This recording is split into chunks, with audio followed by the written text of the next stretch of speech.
Hai guys, kembali lagi bareng gua di Barai Anime. Gimana kabar kalian semua? Wahai para penikmat konten spoiler, semoga kalian selalu diberi kesehatan, dilimpahkan rezekinya, dan dipermudah segala urusannya. Di video kali ini gua mau nerusin kisah perjalanan Mukoda di dunia isekai. Setelah selesai di guil petualang, Mukoda bergegas pergi menuju guil merchant untuk menyewa sebuah rumah. Sekali lagi, ia harus menghabiskan seluruh perjalanan ke guil merchant dengan berparade di depan partinya dan berteriak, "Mereka adalah familiarku, tidak apa-apa, tidak ada bahaya di sini." Tentu saja Mukoda membuat keributan yang cukup besar ketika ia tiba. Kemudian menunjukkan kartu guil petualangnya pada penjaga di depan pintu untuk meyakinkan mereka agar dapat mengizinkannya lewat. Namun pada akhirnya Mukoda berhasil berkomunikasi dengan salah satu anggota staf di sana bahwa ia hanya ingin menyewa tempat tinggal yang cukup besar untuk ditinggali oleh seluruh rombongannya. Dan mereka menemukan sebuah perkebunan untuknya yang bahkan lebih besar daripada yang Mukoda sewa terakhir kali. Rumah itu mempunyai 18 kamar dan menurutnya itu pasti cukup besar, jadi Mukoda langsung saja menyewanya. Anggota staf telah menjelaskan bahwa masing-masing dari 18 kamar itu sangat besar, jadi sepertinya sangat sesuai dengan kebutuhannya. Biaya menginap selama seminggu adalah 150 koin emas, dan tampaknya karena harganya yang sangat keterlaluan itu sudah cukup lama sejak ada orang yang benar-benar menyewanya. Namun Mukoda sangat bersyukur telah menemukan tempat yang cocok untuk ia dan keempat familiarnya. Mukoda pun membayar sewa di muka, menerima kuncinya dan segera pergi melihat penginapan baru mereka. Ia pikir akan sangat kejam meminta salah satu anggota staf mereka untuk memimpin mereka saat pergi ke sana, mengingat betapa mengintimidasinya barisan familiarnya akhir-akhir itu. Jadi Mukoda hanya menanyakan arahnya saja. Namun saat tiba, Mukoda mulai menyesali keputusannya itu. Ini tempat yang tepat kan? Mukoda bertanya-tanya dengan suara keras. Bangunan itu sangat besar dan mewah sehingga untuk sesaat Mukoda merasakan apa ia salah alamat dan nyasar ke kastil seseorang atau semacamnya. Ia harus menghabiskan waktu sejenak hanya dengan berdiri di sana dengan kaget. Ekspresi gembira dipancarkan oleh Vel, Sui, dan Dora karena tempat itu jauh lebih besar dari penginapan mereka sebelumnya. Dan tentunya Gon juga yang biasanya tidur beralaskan tanah sangat terkejut dan senang karena saat ini ia bisa rebahan dengan nyaman. Bangunan itu terlihat lebih mewah saat mereka semakin mendekat, menampilkan lampu gantung yang benar-benar luar biasa dan tangga spiral yang dibuat dengan rumit menuju ke lantai berikutnya. Tempat ini mewah sekali sampai membuatku tidak nyaman, gumam Mukoda. Tapi sepertinya ia sendiri dalam perasaan itu. Semua familiarnya sama senang dengan interiornya dan juga eksteriornya. Dan mereka bergegas pindah ke ruang tamu yang sama besarnya dan merasa seperti di rumah sendiri. Mukoda hanya bisa menggelengkan kepala dan tersenyum. "Baiklah teman-teman, aku akan ke dapur dan mulai menyiapkan makan malam," ucap Mukoda kepada empat familiarnya. "Oh, benarkah? Akhirnya tiba waktunya untuk makan karage yang sering kudengar. Saya mempunyai ekspektasi tinggi dengan itu," Gon balas berteriak ketika Mukoda berjalan ke dapur. "Sial, ruangan ini besar juga," kata Mukoda dalam hati sambil melangkah masuk. Bahkan ada kompor ajaib dengan 6 pembakar. Jika Gon berekspektasi tinggi dengan apa yang akan Mukoda buat, ia harus melakukan yang terbaik untuk memenuhi harapannya itu. Mukoda akan tetap menggunakan rasa yang biasa ia gunakan. Satu porsi dibumbui dengan kecap dan satu lagi hanya dengan garam biasa. Itu mungkin keputusan yang tidak mengejutkan, tapi kedua rasa itu cukup lezat sehingga mereka tidak akan pernah merasa bosan. Tidak peduli berapa banyak mereka makan, tapi kedua rasa itu cukup lezat sehingga mereka tidak akan pernah bosan, tidak peduli seberapa banyak mereka makan. Mukoda selalu mempersiapkan diri untuk mengeluarkan setumpuk daging cock rice dan ia pun mulai memasak. Ah, ini enak. Karage benar-benar lezat seperti yang kalian semua katakan. Aku mengerti sekarang, kata Gon sambil menatap dengan lapar ke arah segunung Socrates goreng di hadapannya. Kebetulan itu adalah sepiring penuh makanannya yang ketiga yang Mukoda siapkan. Mukoda mulai dengan menyajikan karage rasa kecap asin dan selanjutnya garam. Jadi mereka kembali ke kecap untuk putaran kali ini. Gon menggigitnya dalam-dalam, menjejali mulutnya sepuasnya dan mengunyahnya dengan gembira. Hahaha, aku sudah memberitahumu kan, kata Vel sambil menyeringai sombong dan menjengkelkan. Mukoda tidak yakin apa yang bisa ia banggakan, mengingat dirinya lah yang membuat semuanya. Karage Master enak sekali, kata Sui yang selalu menjadi penggemar berat hidangan itu, dan suasana hatinya sangat baik. Ya, makanan ini masih bagus seperti biasa, tapi apakah hanya saya saja atau yang asin rasanya agak aneh? Sepertinya tidak lebih buruk atau apapun, hanya sedikit berbeda itu saja, kata Dora yang masih memakan sepiring karage yang diberi rasa garam. Dan sebenarnya Mukoda mengumbui kumpulan karage itu dengan lemon asin yang diawetkan. Lemon adalah jenis buah yang sangat asam, dan mengawetkannya dalam garam akan menghasilkan bumbu yang sangat enak.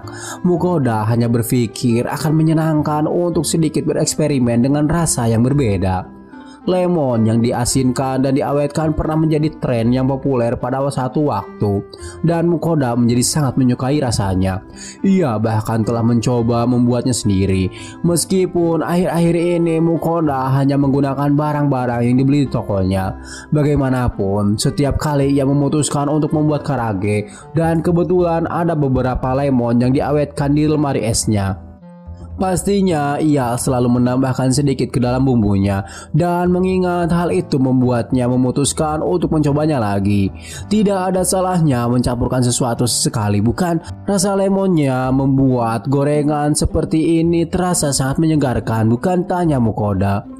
Lalu mengambil sepotong karage lemon asin untuk dicoba sendiri. Rasanya enak dan renyah di bagian luar, dan benar-benar penuh dengan jus saat ia menggigitnya. Sedikit rasa lemon juga memberikannya sentuhan aromatik yang enak pada semuanya. Ya, hasilnya sangat bagus. Oh, Anda mengubah rasanya, maka saya harus mencobanya sekali lagi dan lebih memperhatikan seluk-beluknya. Tak perlu dikatakan lagi, selanjutnya saya akan mencicipi rasa lemon asin, kata Vel yang nyambi jadi juri Master Chef. Lebih banyak untukku juga, tuanku, tambah Gon. Semua orang telah mendengar percakapannya dengan Dora dan segera menimpali untuk meminta lebih banyak sehingga mereka dapat merasakan sendiri apa yang mereka bicarakan. Oke, kata Mukoda sambil terkekeh saat ia membuka item boxnya dan mengeluarkan sisa karage lemon asin yang ia goreng sebelumnya dan menyajikan kepada 3 familiarnya yang lain. Tak perlu dikatakan lagi, Mukoda telah membuat segunung karage, dan mereka semua dengan senang hati melahap semuanya dengan kecepatan tinggi. Dasar kalian semua, sangat jelas kalian bahkan tidak peduli bagaimana rasanya asalkan enak. Aku satu-satunya orang di sini yang memiliki selera makan yang cukup baik, gerutu Dora berbicara seperti seorang pecinta kuliner sejati. Namun Mukoda tidak begitu yakin bahwa dialah satu-satunya. Sui telah menunjukkan seleranya yang sangat cerdas dalam beberapa kesempatan juga. Di sisi lain, Dora tidak sepenuhnya salah berkata Vel dan Sui akan senang makan apa saja asalkan enak. Mukoda belum terlalu lama mengenal Gon, tapi ia sudah bisa menyimpulkan bahwa dia pun juga demikian. Agar adil, Mukoda rasa prioritasnya juga tidak jauh berbeda dengan prioritas mereka. Dan makan malam di malam itu belum berakhir sampai mereka semua kenyang dengan karage. Setelah selesai makan, Mukoda menyiapkan air panas di bak mandi dan menyuruh Dora untuk menambahkan beberapa bahan tambahan di bak mandi yang ia beli di toko online-nya. Sui dan Dora nampak sangat bersemangat untuk hal itu, kecuali Vel yang notabene tidak suka mandi. Tapi Mukoda tidak akan membiarkan hal itu menghentikannya. Kita baru saja kembali dari penjara bawah tanah, dan itu artinya kamu harus mandi, kata Mukoda kepada Vel. Selanjutnya, ia berbalik menghadap Gon, mengulurkan tangan dan menggosok sisiknya dengan salah satu jarinya, lalu mendapati kotoran yang cukup banyak. Ya, menurutku kamu juga harus mandi, Gon, ucap Mukoda. Mandi? Apa itu mandi? Kata Gon sambil memiringkan kepalanya. Kamu akan segera mengetahuinya sendiri. Dan jangan pernah berpikir untuk melarikan diri, Vel. Kamu tidak akan diberi makan lagi sampai kamu mandi, kata Mukoda. Tahu betul bahwa dengan makanannya yang dipertaruhkan, Vel tidak punya pilihan selain melakukan apa yang ia katakan. Astaga, ini besar sekali. Mukoda terkagum-kagum saat ia melangkah ke kamar mandi. Ia pernah melihat ke sana sebelumnya ketika ia sedang mengalirkan air, tetapi ukuran dan kemegahannya sangat besar, cukup untuk membuatnya terengah-engah lagi. Mukoda pernah mendengar bahwa bangunan itu awalnya dibangun oleh seorang bangsawan, tapi itu tidak cukup untuk menjelaskan kamar mandi itu sendiri. Siapapun tuan itu, dia pasti seorang pecinta mandi atau orang yang suka pamer. Vel, Gon, dan Mukoda semua bisa berkumpul bersama dan masih punya banyak ruang kosong di sana. Rasanya itu lebih bisa disebut tempat pemandian daripada kamar mandi.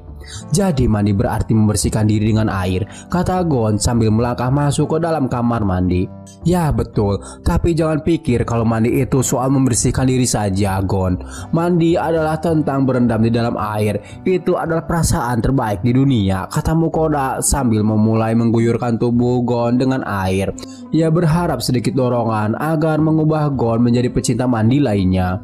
Wow, astaga, aku sudah lama tidak mandi, teriak Dora yang berada tepat di belakangnya. Keduanya adalah orang yang baru saja mandi dan mereka siap untuk langsung terjun ke dalamnya. Dan Vel, Mukoda meminta bantuan Zui untuk dapat menyemprotkan air ke tubuh Vel. Dan Mukoda mulai memandikannya dengan shampoo khusus. Setelah menggosok badan mereka, saat ini waktu mereka berendam dengan santai. Karage yang kamu berikan padaku hari ini benar-benar melebihi ekspektasiku yang mulia, kata Gon mengganti topik pembicaraan, dan ia sangat tidak sabar menanti makanan apa selanjutnya.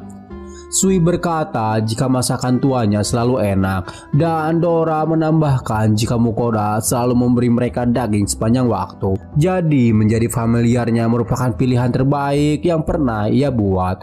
Mendengar itu, Mukoda merasa kalau Dora terlalu melebih-lebihkannya. Ia hanya memberi mereka makanan daging di pagi hari karena mereka akan marah jika ia tidak melakukannya. Mukoda lebih suka sarapannya yang ringan dan sederhana, dan selalu membuat sesuatu yang benar-benar berbeda untuk dirinya sendiri. Sebagai catatan, dan by the way soal memasak, pokoknya ini aneh. Rasanya membuat Karage hari ini menjadi jauh lebih cepat dan mudah dari biasanya. Saya berani bersumpah bahwa saya biasanya tidak seefisien itu saat memasak, Mukoda berkata. Menurut Gon, bisa jadi hal itu terjadi karena Mukoda telah naik level. Tapi Mukoda sendiri merasa di penjelajahan kedua mereka, Mukoda tidak banyak membantu dalam peperangan. Tidak ada alasan kenapa ia mendapat pengalaman dari semua itu. Kembali Gon memberi saran, mungkin saja Mukoda sudah mendapatkan semacam gelar. Ia tidak bisa memberi alasannya, tapi sesekali ada orang yang disebut pahlawan yang selalu mencarinya. Salah satu pahlawan itu punya cerita yang cukup menarik. Gon menceritakan bagaimana pahlawan tersebut menyatakan bahwa Gon adalah Wireframe busuk yang perlu dibunuh. Gon telah berusaha keras untuk menjelaskan bahwa dia adalah naga kuno, tetapi sang pahlawan tidak mau mendengarkannya. Akhirnya Gon menjadi frustasi dengan omong kosongnya dan membuat pertengkaran mereka berakhir dengan tidak bersahabat. Setidaknya manusia kecil yang berani melawanku patut dipuji. Tentu saja aku bisa menghabisinya dengan satu cakar saja, tapi kesia-siaan keberaniannya menurutku sangat tragis, sehingga aku malah menghajarnya hingga tinggal 1 inci dari nyawanya, katanya. Dari sudut pandang sang pahlawan, kekalahannya tampak merupakan perkembangan yang tidak terduga. Dia mulai mengoceh, tetapi akulah pahlawannya. Saya memiliki gelar dan segalanya. Itu meningkatkan semua statistikku. Akulah makhluk paling kuat yang masih hidup. Jadi kenapa aku tidak bisa mengalahkanmu? Tanya si pahlawan. Gon tentu saja tidak punya alasan untuk menerima semua omong kosong itu dan terbang tanpa mengucapkan sepatah kata pun. Tapi pahlawan kecil yang menjengkelkan itu telah melekat dalam ingatannya dan membuatnya bertanya-tanya apakah Mukoda telah menerima gelar serupa. Menarik, kata Mukoda setelah Gon selesai menceritakan kisahnya. Ya, aku sudah mengetahuinya. Kamu benar-benar punya gelar itu, Gon berkata. Ternyata bukan hanya Vel yang mempunyai skill penaksir, Gon juga memilikinya. Tapi Mukoda tidak melihat apapun ketika ia memeriksa statistiknya beberapa waktu lalu. Dan ia segera memeriksa statusnya lagi dan berikut statistiknya.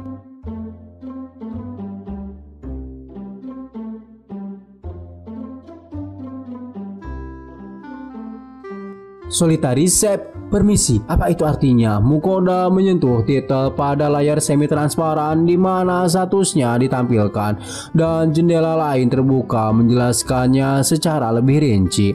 The Solitary Chef, gelar yang diberikan kepada mereka yang memasak makanan gourmet dalam jumlah yang menakjubkan sendiri, meningkatkan kecepatan dan efisiensi memasak si pembawa secara signifikan selama mereka memasak sendirian.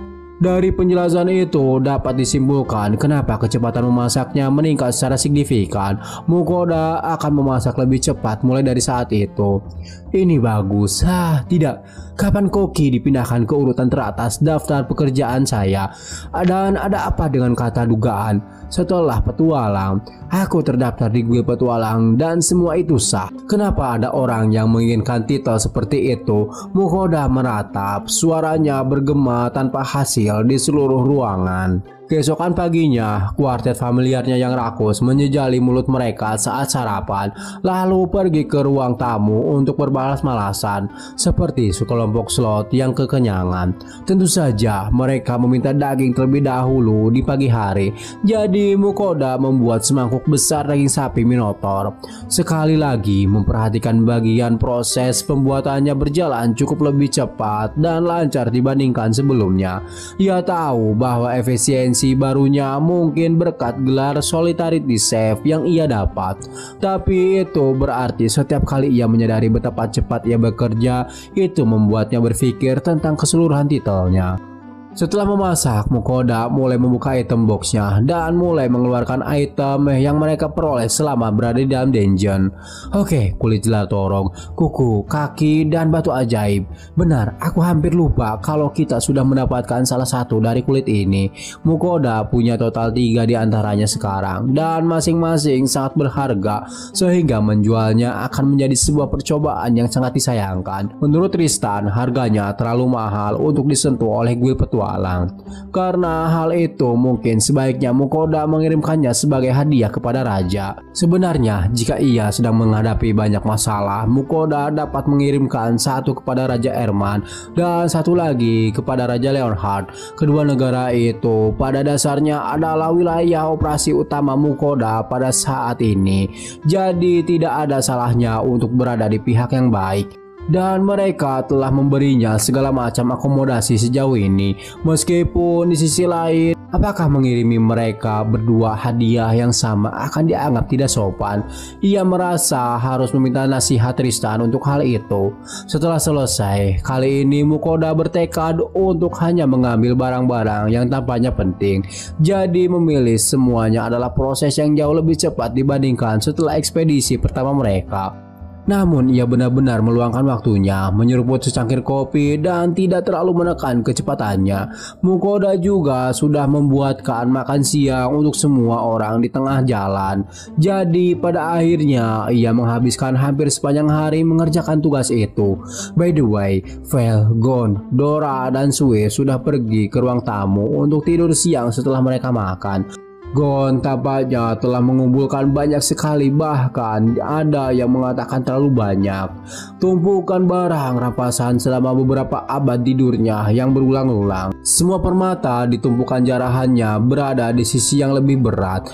Dan beberapa perhiasan memiliki permata yang lebih besar yang tertanam di dalamnya. Sementara yang lain memiliki desain yang sangat rumit. Mukoda pun akan mampir ke guild petualang besok, seperti yang ia janjikan. Tapi Mukoda bertanya-tanya berapa banyak item yang ingin atau mampu mereka beli kali ini. Dan sejauh yang ia ketahui, pedang ajaib itu masih berada di dalam item box miliknya. Jadi ia menghilangkannya dari daftar yang akan diserahkan ke Tristan. Itu bukanlah barang yang bisa dengan mudah membawanya ke sembarang orang. Senang sekali berbisnis dengan Anda. Sungguh, saya tidak bisa cukup dengan berterima kasih, ucap Tristan sembari Mukoda menyelesaikan transaksi mereka. Penjualan item dropnya kali ini cukup berjalan lancar. Tampaknya Tristan telah meminta sejumlah besar dana setelah menyaksikan besarnya jumlah barang penjara bawah tanah terakhir mereka. Dia membayar tunai sambil tersenyum penuh semangat dan tampak sangat puas dengan pembeliannya, meskipun ia terang-terangan takut pada Gon. Kamu benar-benar pria yang luar biasa, harus katakan. Saya belum pernah melihat orang membawa pulang barang seperti ini sebelumnya, komentar Bartolomeo saat mereka mengakhiri pembicaraan. Tampaknya Tristan memintanya untuk bergabung dalam pertemuan itu. Mungkin karena ia terlalu takut pada Gon untuk berada di ruangan yang sama dengannya tanpa bantuan. Ya, aku hanya punya kelebihan penyerang di sisiku, itu saja. Itu dan sebagian besar perhiasan yang kamu beli sebenarnya bukan dari tetesanku. Itu semua berasal dari timbunan Gon. Mukoda menjelaskan dengan canggung. Naga hitam bodoh itu terus membuat keributan saat aku mencoba tidur, kata Gon. Hanya Bartolomeo dan Tristan yang ada di ruangan itu, jadi Mukoda memberinya izin untuk berbicara dengan suara keras. Gon bahkan tidak mengetahui berapa banyak ia telah membunuh kadal hitam itu. Memang menjegalkan, tapi berkatnya Gon tidak kekurangan makanan di sana. Gon telah menjelaskan bahwa ia telah memakan daging yang dijatuhkan naga hitam sambil membuang kulit dan taringnya, dan segala sesuatu yang ada di peti harta karun atau yang tampak berkilau ia simpan begitu saja di guanya. Tapi dia tidak melakukan setiap saat, tampaknya hanya ketika ia menginginkannya. Mengingat seberapa banyak barang yang berhasil ia kumpulkan, meskipun tidak menyimpan semua tetesan yang bisa dia ambil, Mukoda hanya bisa membayangkan berapa banyak naga hitam yang telah ia bantai selama bertahun-tahun. Ekspresi Tristan dan Bartolomeo menjadi kaku ketika mereka mendengar Gon berbicara. Bagaimanapun, semua yang Anda bawa kepada kami adalah kualitas tinggi dan kami sangat berterima kasih, kata Tristan. Sejujurnya, Mukoda juga berterima kasih padanya. Tristan telah membeli sebagian besar barang yang ia bawa kepadanya kali ini. Bagaimanapun, mereka berdua mendapatkan dana untuk membayar penjualan item drop miliknya dalam waktu singkat, dan total penjualan dari item drop itu berjumlah 50.000 koin emas. Tristan sangat berterima kasih kepada Mukoda karena barang-barang yang Mukoda jual sebagian besar adalah kualitas tertinggi. Ia pun terus berseri-seri saat melihat tumpukan berlian dan permata di hadapannya. Bartolomeo sempat menegur Tristan karena bertingkah seperti orang gila, namun melihat harta karun seperti itu adalah hal yang langka. Tristan dulunya adalah petualang rank A dan ia belum pernah melihat sebagian besar item drop yang Mukoda bawa. Kemudian Mukoda meminta Tristan dan Bartolomeo memeriksa hadiah-hadiah yang Mukoda siapkan untuk Raja Erma dan Leonhard. Pendapat Bartolomeo dan Tristan sepertinya barang-barang itu akan berguna. Mukoda melakukan itu agar bisa membuat kerajaan lebih yakin dan mereka dapat mempermudah hidupnya di masa depan. Dengan bantuan Tristan dan Bartolomeo, Mukoda akhirnya menyelesaikan pemilihan hadiah terbaik untuk kerajaan. Ia akan mengirimi Raja Erman sebuah tanduk Zlatorog, cincin, kalung, dan anting-anting syafir. Sementara Mukoda akan mengirimi Raja Leonhard sebuah kulit Zlatorog ditambah cincin, kalung, dan bros jamrud. Tristan setuju untuk mengambil alih barang-barang yang diperuntukkan bagi Raja Erman dan ia akan mengirimkannya ke kerajaan atas nama Mukoda sesegera mungkin. Menyelesaikan masalah itu sungguh membuat Mukoda lega dan ia mengucapkan terima kasih yang sebesar-besarnya kepada mereka berdua. Kemudian setelah urusannya selesai, ia memutuskan untuk segera pulang dan kisah Mukoda and the Gang volume 12 bab ke-6 pun sudah berakhir.